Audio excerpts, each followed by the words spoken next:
볼리TV 성혁입니다. 오늘 새벽에 간밤에 있었던 리버풀과 맨체스터 시티의 빅매치 오브 빅매치죠. 이 두 팀 만나면 늘 재밌습니다. 자, 프리미어리그가 재밌는 건 단 한 팀이 주도하는 경우가 잘 없기 때문이죠. 과거 퍼거슨 감독이 우승을 휩쓸던 시절에조차 아스날의 아슨 벵거, 첼시의 조세 무리뉴 이런 걸출한 라이벌들이 존재를 했었고요. 그렇게 치열하게 경쟁하는 과정에서 타 팀들이 꾸준히 발전하는 모습을 볼 수 있었던 게 프리미어리그를 보는 재미였다고 생각을 하는데, 지난 수년간 역시 마찬가지였습니다. 게다가 이 두 팀은 만날 때마다 명승부 또 볼거리를 제공을 하면서 축구 팬들의 마음을 매번 흠뻑 적셔주고 있는데요. 그건 간밤에도 마찬가지였습니다. 리버풀이 홈에서 맨체스터 시티를 1대0으로 잡은 경기, 그 쫀쫀했던 빅매치 속으로 들어가 보겠습니다. 맨시티에게 안필드는 철옹성입니다. 자, 맨시티의 지난 18년 동안 안필드 원정 기록인데요. 정말 수많은 경기를 치렀습니다만 승리는 딱 한 번이었습니다. 그것도 이제 코로나로 관중 없이 치렀던 2021년이 유일합니다. 그 외에는 번번이 승점을 최대 1점밖에 따내지 못한 채 들어가야 됐어요. 2003년도에 아넬카이 결승골로 이겼던 게 이제 마지막이고, 그 뒤에 18년 동안 정말 이 안필드 올 때마다 눈물을 삼켜야 했던 그런 맨체스터 시티인데, 특히 눈에 띄는 것은 최근 클롭 감독이 펩 감독에게 점점 굉장히 강한 모습 보이고 있다는 겁니다. 이번 승리를 포함하면 리그와 커뮤니티 쉴드 다 합쳐가지고 지금 리버풀이 맨시티 상대로 3연승이에요. 그리고 이제 5경기 연속 무패 행진 중입니다. 사정이 이렇다 보니까 펩 감독이 긴장을 안 탈 수가 없겠죠. 게다가 이번 경기는 또 안필드 원정 아니겠습니까? 아무리 리버풀이 올 시즌 2승밖에 못하고 또 시즌 초반부터 맨시티하고 승점이 벌써 13점 차나 벌어지고 그런 팀이라 하더라도 펩에게 리버풀은 여전히 위협적인 존재일 수밖에 없는 것이죠. 그래서 이번 시합을 앞두고도 단단히 준비를 합니다. 주중에 열린 챔피언스리그 코펜하겐 원정에서 상대가 약팀이기도 합니다만 상대적으로 선발을 꽤 많이 바꿨어요. 특히 최근 아주 날아다니고 있는 공격수들, 필포든 같은 경우에는 이제 후반 32분에 교체를 투입해서 10여 분 정도만 뛰게 했고, 괴물로 불리는 홀란드는 애꼈습니다. 아예 출전을 안 시켰어요. 퇴장자까지 나왔던 경기였는데, 경기는 0대0으로 끝이 나긴 했습니다만 펩에게 더 중요한 거는 리버풀전이었기 때문에. 반면에 리버풀 역시 챔피언스리그 경기가 있었는데 선발을 많이 바꾸긴 했지만 그래도 에이스를 아예 쉬게 하진 않았습니다. 후반 23분에 살라가 누네지 대신에 이제 투입이 됐고요. 후반 30분부터 6분 동안 헤트트릭을 했어요. 살라가 레인저스를 무려 7대1로 박살을 냈던 그 경기입니다. 그리고 이런 주중 경기의 흐름이 어떻게 보면 이번 맞대결까지 고스란히 이어지게 됩니다. 맨시티는 이기질 못했고 리버풀은 어쨌든 살라의 봉인되어 있던 득점력이 폭발을 하면서 승리를 했기 때문에 두 팀 만나면 골 참 많이 나옵니다. 하지만 그래서만 재밌는 건 아니죠. 제가 시간 되면 뒤에 또 말씀을 드리겠습니다만 두 감독의 상반된 어떤 내러티브, 그런 역사가 있는 어떤 두 감독의 어떤 매번 굉장한 전술적 고민의 흔적을 볼 수 있는 그런 경기들이 계속 이어지고 있기 때문에 이 두 감독이 만나면 이 두 팀의 경기가 늘 정말 재미지게 진행이 되는 건데요. 게다가 앞서 소개드렸던 안필드 트라우마, 당대 최고 감독으로 불리는 과르디올라 감독한테 안필드가 더 부담스러운 이유는 바로 그거죠. 그리고 이번 시합에서도 결국 또다시 과르디올라 감독이 패배를 했습니다. 그러니까 안필드 그리고 클롭 감독과의 지략 싸움, 반복해서 패퇴하는 어떤 그런 이유에 대해서 대묻지 않을 수가 없는 상황들이 계속 이어지고 있는 건데, 축구가 참 재밌어요. 과르디올라 감독이 정말 성공에 성공을 거듭하는 것처럼 보이지만 챔스도 그렇고 이렇게 리그에서 리버풀과의 경기도 그렇고 늘 너무 고민한 흔적이 많이 느껴지는데 성과가 이어지지 않는다는 거, 참 이런 게 축구를 더 재밌게 만드는 부분이 아닌가 싶습니다. 물론 과르디올라 감독에게도 할 말은 있습니다. 이날 포든의 골이 VAR로 취소가 된 것에 대해서 경기 끝나고 This is 안필드다, 마치 안필드여서 심판들이 많이 리버풀에게 우호적인 판정을 했다, 이런 얘기를 좀 하기도 했었고, 또 경기 중에 관중석에서 자기 뒤통수로 동전 날아들었다고 그래서 붕괴하는 모습을 또 보이기도 했었는데, 하지만 그 어떤 억울한 일이 벌어졌다 하더라도 리버풀만 만나면 이게 한두 경기가 아니잖아요. 이렇게 반복적으로 흔들리는 것에 대한 설명이 될 수는 없지 않을까.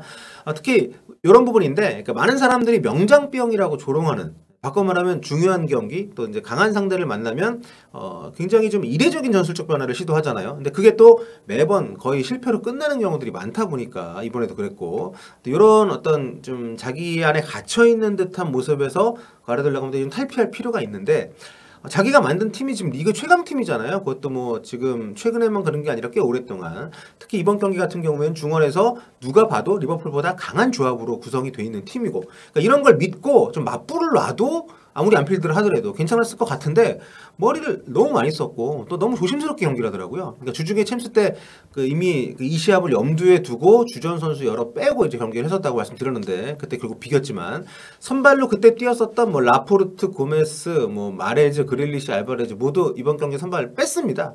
그때 좀 휴식을 취했던 선수들 위주로 좀 구성을 했습니다. 그래서 지난 주말에 있었던 사우스햄튼 원정 경기 때 라인업이 어떻게 보면 좀 더 정해라고 볼 수가 있는 거죠. 과르디올라 감독 시각에서는. 근데 그 멤버에서 마레즈를 빼고 균도안을 투입한 게 유일한 차이였습니다. 자, 이날 두 팀 스타팅에서는 일반적인 경기 때와는 좀 달랐던 전술적인 포인트가 크게 있었는데 리버풀 같은 경우에는 이제 오른쪽 라인에 대폭적인 변화를 줬습니다. 부상으로 벤치에 앉은 아놀드 대신에 노장인 제임스 밀러가 라이트백으로 선발 출전을 했고요. 세계 최고의 라이트윙이라고 할 수 있는 모하메드 살라를 과감하게 원톱으로 전진을 시켰습니다. 그리고 그 자리는 하비 엘리어트를 내보내서 약간 이례적인 그런 공격 라인업을 좀 구성을 했는데 그림상으로 보시면 이제 4-2-3-1 정도 되는데 여기서 이제 이날 엘리어트의 움직임이 좀 핵심이었습니다. 공격 상황에서는 이렇게 앞으로 굉장히 전진을 해서 상대 수비를 좀 끌어당겨줬죠. 이날 상대 왼쪽에 칸셀루가 반대쪽으로 아케가 나왔는데 아케 선수의 움직임에 좀 더 제어를 할 수 있는 그런 전진된 움직임들이 많이 보였습니다. 그렇게 되면서 살라한테 공간을 좀 많이 열어주는 그런 도움을 줬고요. 또 이날 2선에서 많이 움직였던 피르미노 선수에게도 패스 각도를 열어주는 그러면 전체적으로 이제 맨시티 수비의 균열을 내는 역할을 아주 성실하게 수행을 잘 해줬습니다. 수비 상황에서는 이렇게 4-3-2-1 형태로 포백 앞에 좀 내려와서 이렇게 중앙 미드필더 진영에서 이날 전진 배치된 균도안을 따라서 수비를 굉장히 또 잘해줬어요. 그래서 이날 가장 많이 박수를 받은 선수는 아니지만 저는 전술적으로 굉장히 하비 엘리엇이 아주 선전을 했다. 팀이 승리하는데 굉장히 크게 기여를 했다. 이렇게 생각을 합니다. 그리고 이 지점이 좀 재미있는 포인트였던 또 하나의 이유는 이제 맨시티 선발 라인업을 좀 보면서 얘기를 할 텐데 이날 펩 감독이 엄청 고민을 많이 한 게 느껴지는 선발 라인업이었죠. 우선 캉셀루를 주 포지션인 왼쪽이 아니라 오른쪽으로 돌린 거. 이게 가장 좀 컸던 변화 중에 하나고 왼쪽 풀백 자리를 그렇게 되면서 네이선 아케한테 내줍니다. 캉셀루가 워낙 이제 공격적으로 올라가니까 수비는 자연히 이제 3백 가깝게 운영이 되는 그런 구조라고 할 수 있는 사실상의 어떤 센터백 3명을 포백에 이제 내민 부분인데 그래서 이날 맨시티가 공격 상황에는 포맷이 이렇게 운영이 됩니다. 3백 있고 그 앞쪽에 뭐 2명 로드리하고 이날 베르나르도 실바가 굉장히 내려가서 많이 움직였는데 있고 그 앞쪽에 균도안 선수가 굉장히 공격적으로 많이 전진이 됐습니다. 이럴 거면 균도안보다는 그릴리시가 선발로 나오는 게 낫지 않았을까? 이런 생각이 뭐 들 정도였는데 아무튼 이렇게 전진 압박과 중원 장악을 동시에 노릴 수 있는 운영을 했지만 정작 최전방 자신들이 갖고 있는 가장 큰 무기라고 할 수 있는 혼란을 활용하는 데 이전 경기보다 좀 소극적이지 않았나. 그리고 이날 더브라이너가 많이 좀 봉쇄가 되는 느낌이 있었거든요. 그러니까 그 부분에서도 맨시티가 자신들이 어떻게 상대의 그러니까 상대 공격 어떻게 대응하는 부분 여기에 신경을 좀 많이 썼고 자신들이 잘하는 거를 어떻게 더 잘할 수 있을지에 대한 고민이 상대적으로 적었던 것이 아닌가 싶을 정도로 이날 더브라이너와 홀란드의 연결고리가 생각보다 많이 발휘가 되질 않았습니다. 게다가 이날 리버풀이 롱볼 축구를 굉장히 효율적으로 활용을 하면서 맨시티의 빈 공간을 잘 찾아서 공략을 했기 때문에 또 이게 이제 좀 어떻게 보면 굉장히 컸던 것 같아요. 그래서 맨시티가 리버풀의 약점이라고 예측이 됐던 뭐 중원이라든가 이런 쪽 공략에 또 어려움을 겪게 되면서 승부가 자연스럽게 리버풀 쪽으로 이제 가게 된 거죠. 특히 저는 여기 밀러 선수가 선발로 나왔던 오른쪽 수비 쪽 여기를 그러니까 밀러하고 조고메즈가 이날 조합이 이 포백에서 오른쪽을 맡았는데 여기를 캉셀레로 그냥 기존대로 왼쪽에 두고 그쪽을 지속적으로 공략을 하는 게 낫지 않았을까 싶은데 물론 뭐 그쪽 위치에서 이날 포든 선수가 이제 캉셀루가 그쪽으로 갔으니까 반대쪽으로 와서 움직이긴 했습니다만 전체적으로 좀 약간 미스매치가 되는 부분이 확실히 있었던 것 같고 물론 밀러하고 조고메즈도 정말 올 시즌 베스트 경기를 한 것이 아닌가 싶을 정도로 굉장히 수비를 또 잘 해줬기 때문에 뭐 결과론적인 얘기여서 실제로 만약에 공격 루트가 바뀌었대도 크게 달라지지 않았을 수는 있습니다만 어쨌든 패배한 맨시티 입장에서는 생각을 해봄직한 그런 전술적인 포인트가 아니었나. 그리고 골 장면은 결정적으로 이제 리버풀 알리슨 골키퍼가 롱킥 찬 게 살라마크하던 캉셀로의 실수로 또 이어지면서 살라한테 연결이 됐고 이걸 살라가 놓치질 않으면서 이제 골이 됐죠.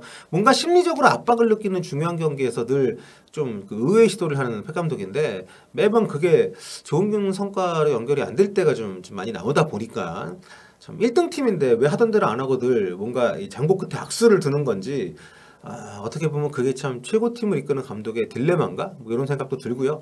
아무튼 맨시티 팬들에게는 상당히 좀 아쉬운 마무리가 된 그런 경기였습니다. 이날 클롭 감독이 심판 판정 항의하다가 퇴장당하긴 했습니다만 결과적으로는 뭐 클롭 감독이 전술적인 뭐 승리였다고 봐야죠. 리버풀이 막판에 누네즈가 만약에 그 찬스 있었던 것 중에 하나만 넣었더라도 오히려 더 크게 이길 수 있었던 그런 경기 운영을 좀 했는데 그리고 이제 72분이었죠. 3명을 동시에 교체를 했거든요. 클롭 감독이. 근데 그 직후에 분위기가 바뀌고 이제 그 틈에 이제 살라골이 나왔기 때문에 여러 가지로 클럽 감독 입장에서는 굉장히 좀 포만감이 있는 뭐 퇴장당한 것을 빼면은 그런 경기 아니었을까 싶습니다. 그리고 리버풀의 누네즈 같은 경우에는 뭐 패스도 안 하고 뭐 골 놓친 상황이 있어가지고 욕 많이 먹고 있는데 저는 이 친구 무섭더라고요. 피지컬도 좋은데 스피드도 있고 왼쪽 측면 털면서 뒷공간 들어오는 움직임이 굉장히 인상적이어서 뭐 월드컵 때 우리가 이제 만나잖아요. 근데 굉장히 겁나는 스타일입니다. 피지컬의 전진성까지 우리 풀백들 조심 많이 해야 될 것 같습니다. 아무튼 이 두 감독 만나면 재밌습니다. 아까 제가 앞서서 이제 뒤에 말씀드리겠다고 했던 얘기를 잠깐 하고 마무리할게요. 과르디올라 감독하고 클롭 감독 뭐 다들 아시는 얘기입니다. 프리미어리그에 오기 전에 이미 월클로 도약했던 인물들이죠. 하지만 그러면서도 완전히 정반대, 상반된 그런 커리어를 갖고 있는 그런 내러티브를 갖고 있는 인물들입니다. 여기 이제 그래픽 보시면은 너무 차이가 나죠. 뭐 선수 시절 때 두 사람의 어떤 커리어, 감독 시절의 커리어. 뭐 선수 시절이야 뭐 당연히 비할 바가 없고요. 클럽 감독 계속 이제 마인츠 2부 리그 있을 때만 뛰었기 때문에 반면에 감독 경력도 사실 클럽 감독도 대단한 사람이지만 워낙 과르디올라 감독이 화려한 사람이라서 좀 차이가 많이 납니다. 어쨌든 선수 시절부터 감독 시절까지 늘 엘리트였던 펩 감독. 특히 감독으로서는 뭐 바르셀로나 시절에 그 메시의 도약과 함께 최고의 축구를 보여주면서 시대를 대표하는 그런 명장으로 추앙받는 인물이 된 상태에서 잉글랜드로 왔고 반면에 클롭 감독은 이제 2부 리그 선수 출신이고 자신이 10년 넘게 몸담았던 마인츠 2부에 있을 때 맡아가지고 승격시키고 여기서 인정받아가지고 도르트문트 와서 이렇게 계단식으로 올라오는 사람이잖아요.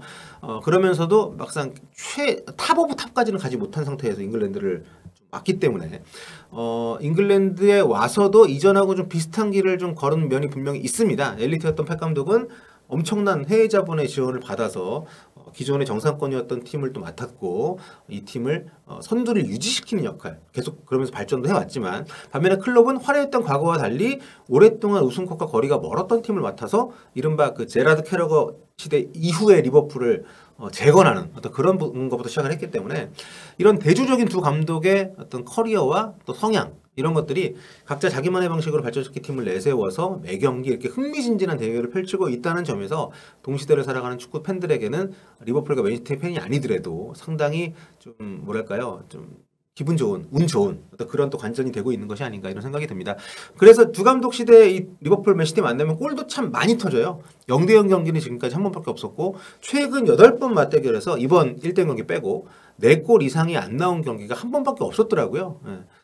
참 그런 것들 보면 앞으로 또 두 팀 만나게 되면 더 기대가 될 수밖에 없는 시합이 아닌가 이런 생각이 좀 드는데 다음 경기에서는 또 어떤 결과가 나올지 기대가 됩니다. 자 오늘 맨시티와 리버풀과 맨시티의 경기 간단하게 살펴봤고요.